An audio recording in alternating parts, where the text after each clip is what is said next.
আমার প্রশ্ন হলো ডক্টর সাহেবের কাছে, আপনি কি বাইবেল থেকে প্রমাণ করতে পারবেন যে যিশু মারা যাননি এবং মৃতদের মধ্য থেকে জীবিত হয়ে ওঠেননি? এবং আপনার উত্তর শুধুমাত্র বাইবেল থেকে হতে হবে, ইসলাম থেকে নয়। আমি আপনাকে জিসাসের প্রুফ দিচ্ছি। মার্ক এবং ম্যাথিউ অধ্যায়ে 16 পদ 21 তাকে জেরুজালেমে যেতে হবে এবং সেখানকার বড়দের, পুরোহিতদের এবং আইন শিক্ষকদের হাতে অনেক কষ্ট ভোগ করতে হবে। তাকে অবশ্যই মেরে ফেলা হবে এবং তৃতীয় দিনে তিনি আবার জেগে উঠবেন। তো আমি যিশুর কথা মানব নাকি আপনার কথা? যে উদাহরণ আপনি দিয়েছেন সেখানে সময়ের একটি ইডিয়ম যাকে বলে 3 দিন ও 3 রাত। যিশু বলছেন তিনি 3 দিন কবরে থাকবেন। একজন বুঝমান মানুষ বুঝতে পারে যে কবরে কাকে রাখা হয়। আপনি যে পয়েন্টটা বলছেন সেটা অপ্রকাশ্য, সেটা হাইলাইটেড নয়। যেমন আমি উদাহরণ হিসেবে বলি, একজন মানুষের গায়ের রং খুব সাদা, আমি তাকে বললাম তুমি বরফের মতো সাদা। আরেকজনের শরীর খুব ঠান্ডা, আমি তাকে বললাম তুমি বরফের মতো ঠান্ডা।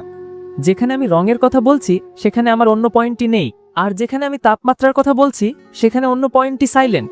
যিশু আপনাকে 3 দিন ও 3 রাত কবরের কথা বলছেন, আর আপনি একটা মিউট পয়েন্ট হাইলাইট করছেন যে ইউনুস সেখানে দোয়া করছিলেন কিনা, খেয়েছিলেন কিনা বা পান করেছিলেন কিনা।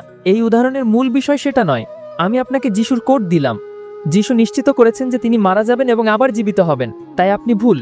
এবং এই প্রশ্নের উত্তরে আসলেই দেখা গিয়েছে ডাক্তার জাকির নায়েক ভুল প্রমাণিত হয়েছে। যদিও এই প্রশ্নটা দিতে গিয়ে ডাক্তার জাকির নায়েক তিনি একেবারে নার্ভাস হয়ে পড়েছিলেন, এবং এই প্রশ্নের উত্তর তিনি যেভাবে করেছেন যে বাইবেল থেকেই উত্তর দিতে হবে, এবং বাইবেলে এই ধরনের প্রশ্নের উত্তর আসলেই ছিল কিনা, এবং কেন ডাক্তার জাকির নায়েক এই প্রশ্নের মোকাবেলায় তিনি দুঃখিত বললেন এবং প্রপার যেই উত্তরটা দেওয়া দরকার ছিল সেটা তিনি কেন দিতে পারলেন না, এই প্রশ্নটা কি আসলেই ডাক্তার জাকির নায়েকের জানা নেই, নাকি এই প্রশ্নের উত্তর আপনার বাইবেলে নেই, এইটাই জানতে পারবেন আজকের এই ভিডিওতে। দর্শক, ডাক্তার জাকির নায়েককে কোনো প্রশ্ন করে, ইসলামিক কোনো প্রশ্ন করে তাকে পরাজিত করা আসলে অসম্ভবের পর্যায়ে ছিল, কিন্তু আজকের এই প্রশ্নটা এতটাই কঠিন ছিল ডাক্তার জাকির নায়েকের জন্য যে তিনি আসলে এটা একটু গভীরভাবে শুনলে বুঝতে পারবেন যে ডক্টর জাকির নায়েক আসলেই এটার যে একটা তাসলিমি জবাব বা একটা ইনকারি জবাব সেটা তিনি আসলে দিতে পারেননি। চলুন দর্শক, ডক্টর জাকির নায়েক এমন কি প্রশ্নে তিনি আসলেই সঠিক উত্তরটা দিতে পারলেন না এবং কেনই বা তিনি এই প্রশ্নের উত্তর দেননি, ভিডিও থেকে একটু জেনে আসি।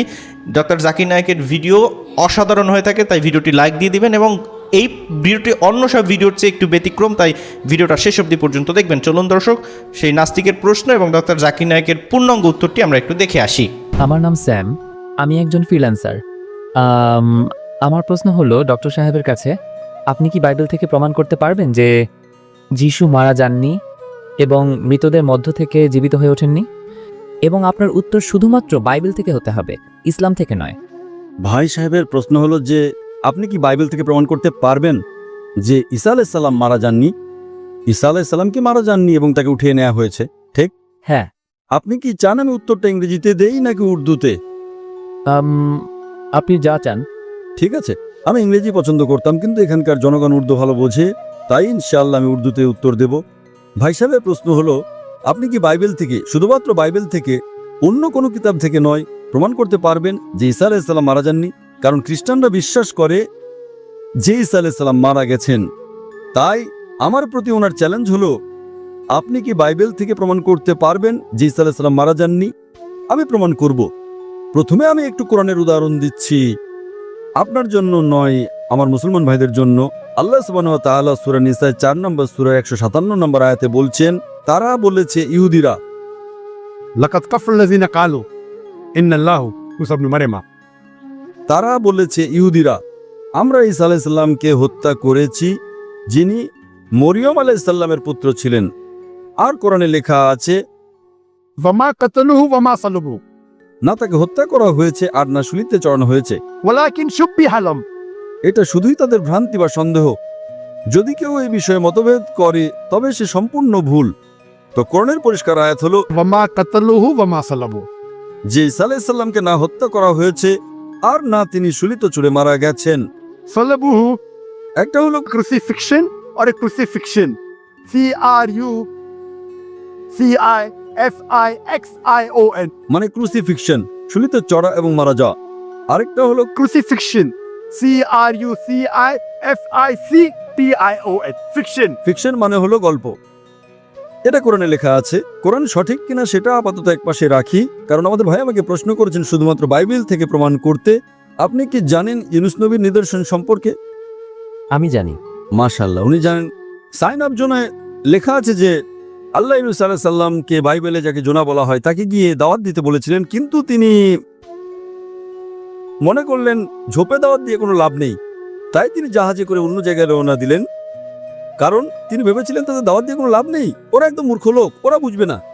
তো তারা কি করে, তারা একটা নৌকায় বা জাহাজে করে অন্য জায়গায় যায়। তখন একটা ঝড় আসে। তখন মানুষ বিশ্বাস করতো যদি কেউ তার প্রভুর আবদ্ধ হয় সেই কারণে ঝড় আসে। এটা কি বাইবেলে লেখা আছে না নেই? সাইন অফ জোনা জানেন তো? বলতে থাকুন, আমি শুনছি। জানেন কিনা সাইন অফ জোনা? আমি জানি। সাইন অফ জোনা 1.5 পৃষ্ঠার একটা বই। বুক অফ জোনা বাইবেলে পড়লে দেখবেন এটা মাত্র 1.5 পৃষ্ঠার বই।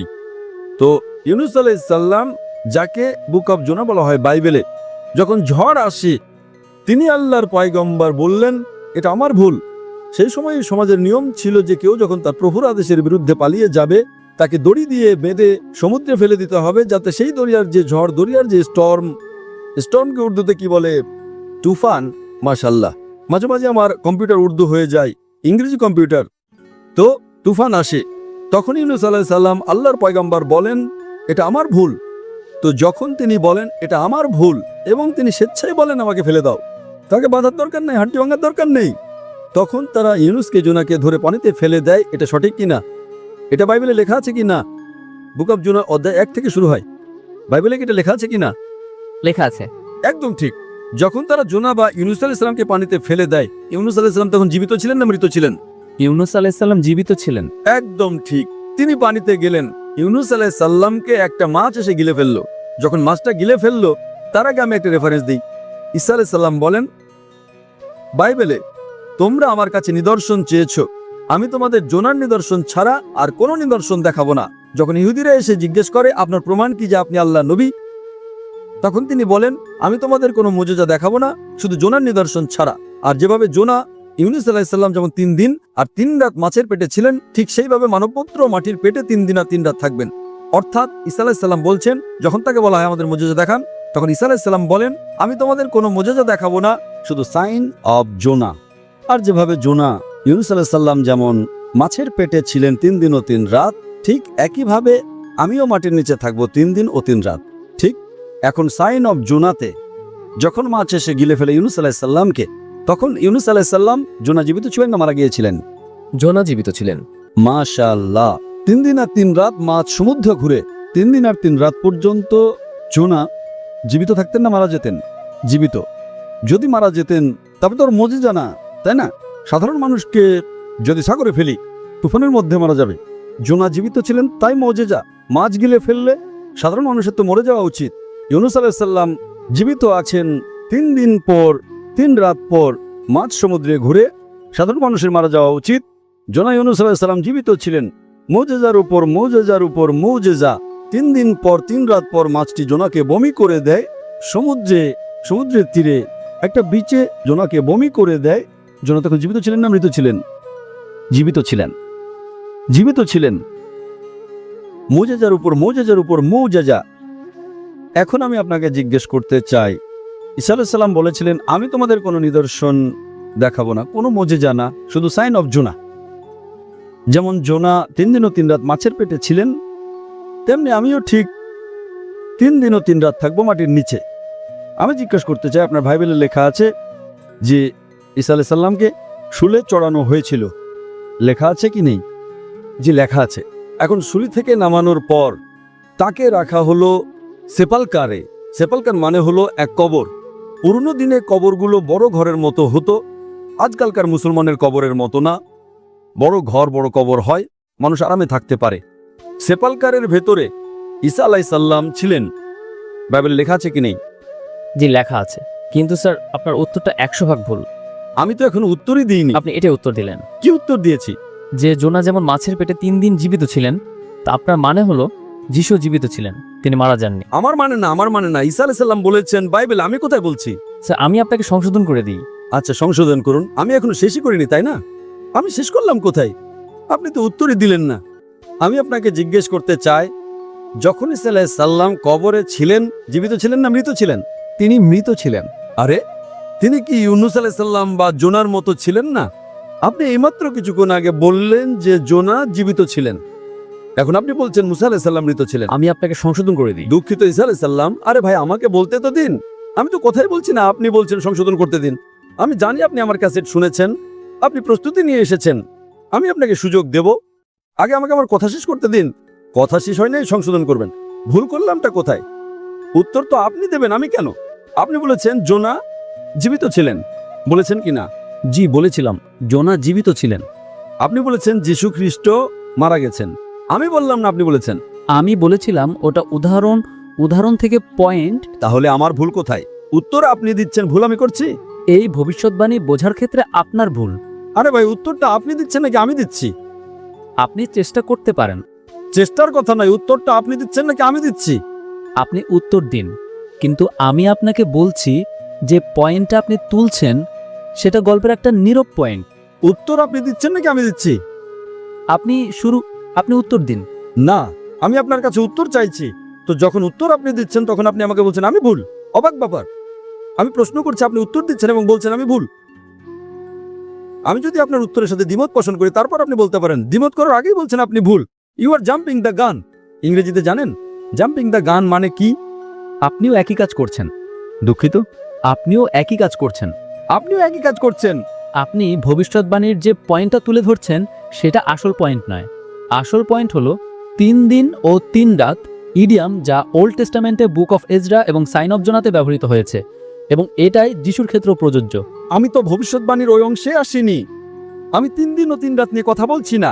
আমি বলছি অ্যাজওয়াজ জোনা। অ্যাজওয়াজ জোনা মানে কি? জোনা যেভাবে ছিলেন সেইভাবে ঈসা আলাইহিস সালাম ওই 3 দিন ও 3 রাতে পরে আসবো। আপনি ধারাবাহিকভাবে যান না। জাম্পিং দ্য গান মানে লাফিয়ে যাওয়া। ধারাবাহিকভাবে যান না, 1 2 3 4 5। আপনাকে সরাসরি মেডিকেল কলেজে যেতে হবে। আগে প্রথম শ্রেণীতে পাশ করুন, দ্বিতীয় শ্রেণীতে পাশ করুন। যদি আপনি না জানেন জাম্পিং দ্য গান কাকে বলে, তাহলে আপনার ইংরেজি দুর্বল। কি বললেন সাল্লাম? যেইভাবে জোনা। তো যেইভাবে বা যেই পদ্ধতিতে ব্যাখ্যা হচ্ছে এখন 3 দিন ও 3 রাত তো পরে আসবে। আপনি উর্দু বোঝেন তো, নাকি আমি ইংরেজিতে কথা বলবো? বুঝি, আপনি বলুন।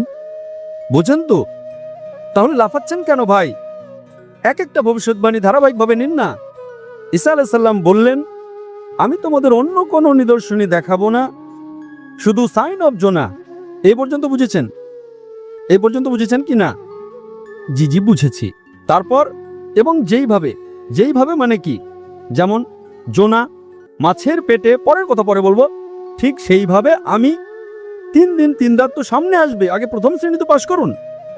আপনি আমাকে বলেন, আপনি নিজে বলেছেন যে জোনা জীবিত ছিলেন। আমি কি বলেছি নাকি আপনি বলেছেন? বাইবেলে লেখা আছে জোনা জীবিত ছিলেন। হ্যাঁ, কিন্তু আপনি বলেছেন তো, আমি তো বলিনি। জি। আচ্ছা, তারপর জিজ্ঞেস করলাম ঈসা আলাইহিস সালাম কেমন ছিলেন, জীবিত ছিলেন না মৃত ছিলেন? তিনি মৃত ছিলেন। বাইবেলে কোথাও লেখা নেই তিনি মৃত ছিলেন। আপনি আমাকে আমি আপনাকে ভুল প্রমাণ করতে পারি।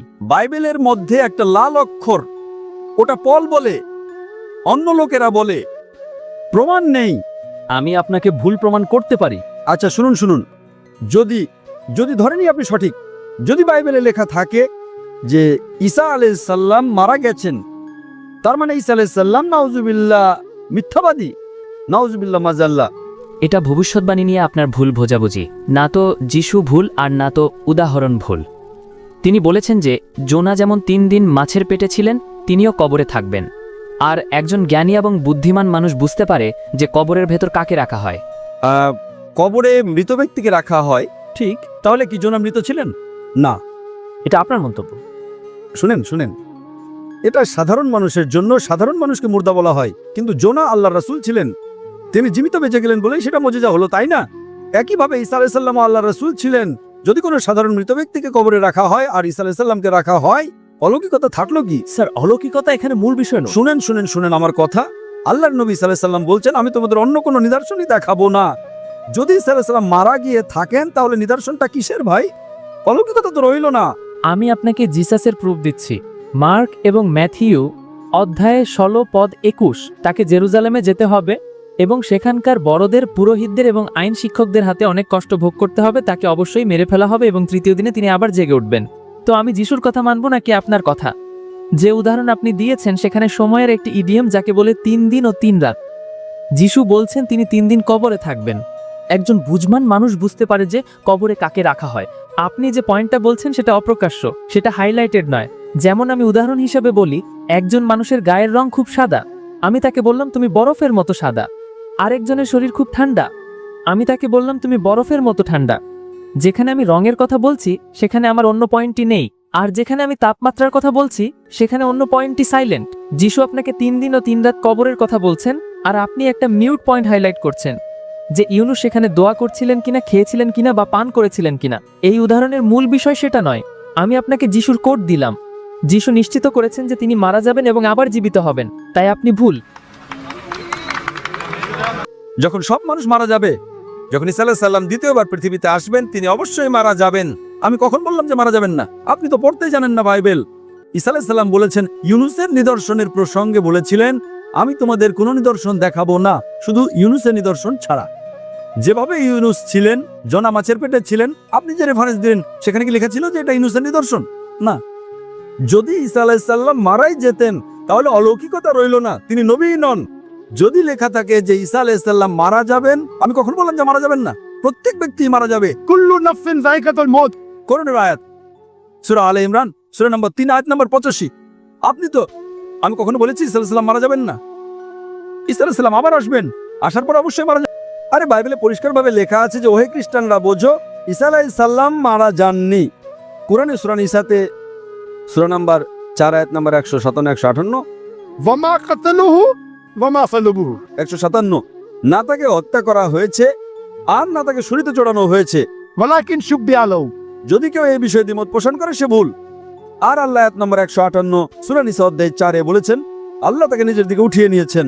তো এটা হুবহু বাইবেলের সাথে মিলে যায়। বাইবেলে ঈসা আলাইহিস সালাম বলেছেন যে আমি আপনাদের আর কোনো মুজিজা দেখাবো না, শুধু ইউনুসের নিদর্শন, শুধু সাইন অফ জোনা।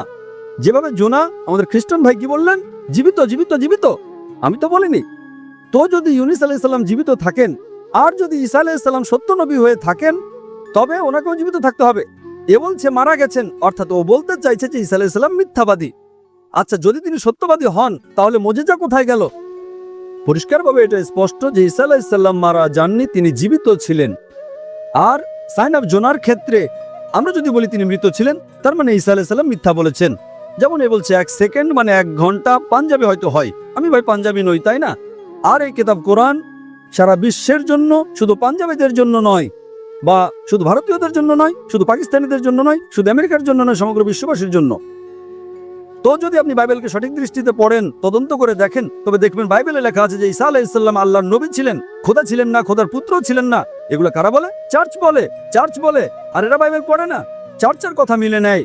যখন আমরা বলি ডিবেট করার কথা, তখন আপনাদের পাদ্রীকে ডিবেটে নিয়ে আসুন না।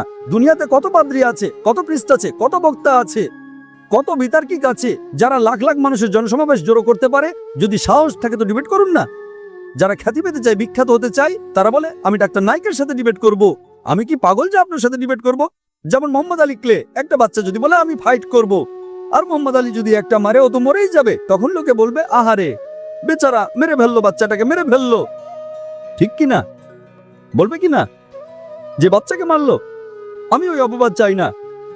আরে টক্কর ধর্ম তো কাউকে নিয়ে আসুন না, যে পিএইচডি করেছে, যে তার বক্তব্যের জন্য অন্তত 50,000 মানুষের জনসমাবেশ জড়ো করতে পারে। আমি কেন 50,000-এর কথা বলি? আমার কারণটা কি?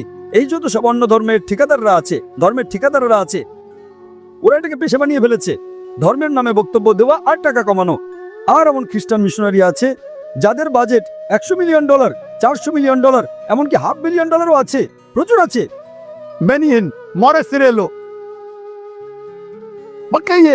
আসুন ডিবেট করুন, কোনো সমস্যা নেই। এই সব বাচ্চা ছেলেরা আসে, আপনারা এই সব বাচ্চা ছেলেদের পাঠান। আমি যদি ডিবেটে চ্যালেঞ্জ গ্রহণ করি, তখন বলবে আরে বাচ্চাকে মারছে, ঠিক না? টক্কর দেওয়ার মতো মানুষ নিন। সবসময় যখন প্রতিযোগিতা হয়, তখন হেভিওয়েটের সাথে হেভিওয়েটের লড়াই হয়, লাইট ওয়েটের সাথে হেভিওয়েটের লড়াই হয় না। হয় কি হয় না? না হয় না, এটা ভুল ভাই। আমরা শুধু বার্তা পৌঁছে দিই, আমরা প্রত্যেককে সুযোগ দিই।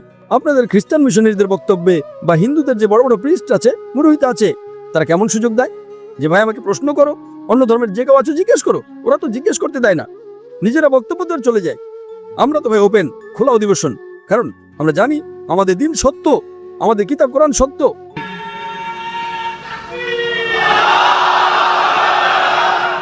ডক্টর জাকির নায়েক তিনি কিন্তু শুধুমাত্র একজন বলতে পারেন যে একজন ইসলামিক স্কলার, বিষয়টা এরকম না। তিনি ইসলামের দাওয়াতকে এমন একটা উচ্চ পর্যায়ে নিয়ে গেছেন যেটা আসলে অন্য কেউ আর সেখানে নিয়ে যেতে পারেন নাই। তার উপস্থাপনার যে দক্ষতা, তিনি মানে শুধু একজন আলেম না, বরং তিনি একজন দক্ষ বক্তা। জটিল যে কোনো বিষয় হোক, তিনি কিন্তু খুব সহজ ভাষায়, এমন না যে তিনি এমন উত্তর দিয়েছেন যেটা সে ভাষাটাই আপনি বুঝলেন না, তিনি আপনি যে ভাষায় প্রশ্ন করেছেন সেই ভাষায় খুব সাবলীলভাবে তিনি কিন্তু সেই উত্তরটা দিতেছেন। তিনি কোরআন হাদিসের বিষয়, মানে কোরআন উত্তরটা আবার তার মন গড়া দিচ্ছে না এরকম না, তার কোরআন হাদিসের যে যথাযথ জ্ঞান রয়েছে, যে বুঝ রয়েছে, সেই জ্ঞান দিয়েই তিনি সেই উত্তরগুলো দিচ্ছেন। তার সাথে যুক্ত করতেছেন বিজ্ঞান, ইতিহাস এবং অন্যান্য ধর্মের যে সমস্ত তুলনামূলক বিশ্লেষণ যুক্তি, এগুলো তিনি কিন্তু সংযুক্ত করেই, এবং বিভিন্ন ধর্মের মানুষ তার বক্তব্য মনোযোগ দিয়ে এই জন্যই শোনে যে তিনি শুধু ইসলাম ধর্মের উক্তি না, বরং অন্যান্য যে সমস্ত ধর্মের বক্তব্যগুলো রয়েছে, অন্যান্য ধর্মের যে যুক্তিগুলো রয়েছে, সেগুলোর উক্তিও তিনি তুলে ধরে ইসলামকে তিনি প্রাধান্য দিয়ে থাকেন। এই দিক থেকে ডক্টর জাকির নায়েকের বিকল্প আসলেই পুরো পৃথিবীতে আর নেই। আর ডক্টর জাকির নায়েক তিনি যেভাবে ইসলামের খিদমত করে যাচ্ছেন এবং তিনি যেভাবে একজন ইসলামিক স্কলার হিসেবে গড়ে উঠেছেন, এটা আসলে আগামী 100 বছরের ভিতরে তার মতো মানুষ দুনিয়াতে আসবে কিনা সন্দিহান। এবং শতবর্ষী এরকম একজন আলেমে দিন, আপনি আসলে তাকে, তার কথাগুলো আপনি কিভাবে গ্রহণ করেন এবং তাকে আপনি ভালোবাসেন কিনা কমেন্ট অপশনে জানাবেন। এবং ডক্টর জাকির নায়েকের প্রতিনিয়ত ভিডিও পেতে এই চ্যানেলটি সাবস্ক্রাইব করবেন। ভালো থাকবেন সবাই। আসসালামু আলাইকুম ওয়া রাহমাতুল্লাহ।